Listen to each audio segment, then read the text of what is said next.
네, 안녕하세요. 더한공동체교회 매일 5분 묵상. 오늘은 잠언 22장 2절입니다. 제가 읽겠습니다. 가난한 자와 부한 자가 함께 살거니와 그 모두를 지으시니는 여호와시니라. 아멘. 오늘 말씀은 내용은 금방 이해가 되는데 그 내용을 이해한 다음에 이 말씀에 대해서 생각할 때 좀 오해의 여지가 있을 만한 그런 내용들이 좀 있습니다. 가난한 자와 부한 자가 함께 살아요. 근데 그걸 다 하나님이 지으셨대요. 신정론이죠. 신정론으로 쉽게 이해가 되죠. 하나님께서 가난한 자도 만드시고 부한 자도 만드셨어요. 그러면 이렇게 생각할 수 있잖아요. 그럼 가난한 사람이 가난하게 된 건 가난한 사람의 책임이 아니라 하나님의 책임이다. 가난한 사람이 가난하게 된 거는 하나님의 책임이다. 왜냐하면 하나님께서 가난한 자를 만들었으니까. 이렇게 생각이 되겠죠. 물론 이제 그렇게 생각할 수도 있을 것 같아요. 그렇게 생각해서 나온 신정론으로 인해서 권력에 순종해야 되고 가난한 사람은 자기의 처지를 받아들여야 되고 하나님이 정하신 바고 뭐 이런 얘기들이 오갈 수 있는 거죠. 실제로 이렇게 신학적으로 정리하는 사람들이 굉장히 많아요.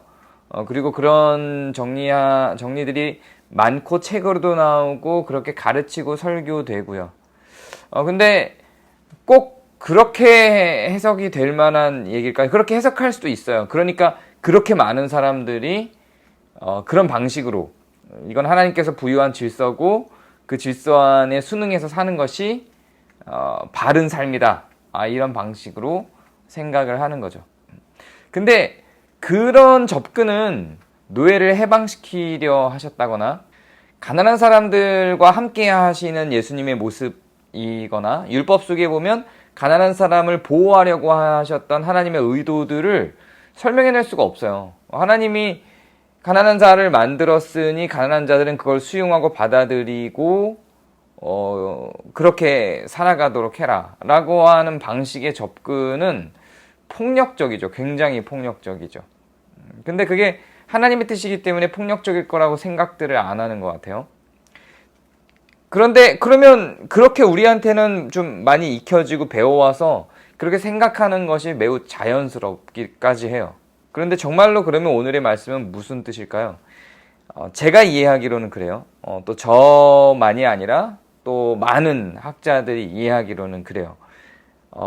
아까 제가 처음에 설명한 한국 사회에 만연한 그런 운명론적인 해석들도 굉장히 많은 사람들이 따르는 그런 해석이기는 한데 저는 어떻게 생각하냐면 이 요절은 가난한 자와 부한 자가 함께 사는데 그 모두를 지은 게 여호와라는 거예요. 그러니까 가난과 부요함은 하나님이 제도화한 게 아니라 인간의 타락으로 말미암아 인간들에 의해서 이미 형성이 된 거죠. 이미 만들어진 거예요. 그래서 인간들의 죄로 말미암아 가난한 자가 생기고 부유한 자가 생겼어요.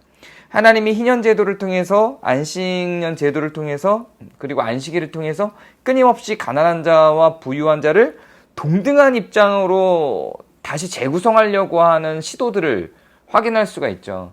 그런 걸 확인하면서 우리가 생각할 수 있는 건 하나님이 가난한 자를 가난한 자가 된 상태로 두기를 원하지는 않으신다는 거예요. 절대로.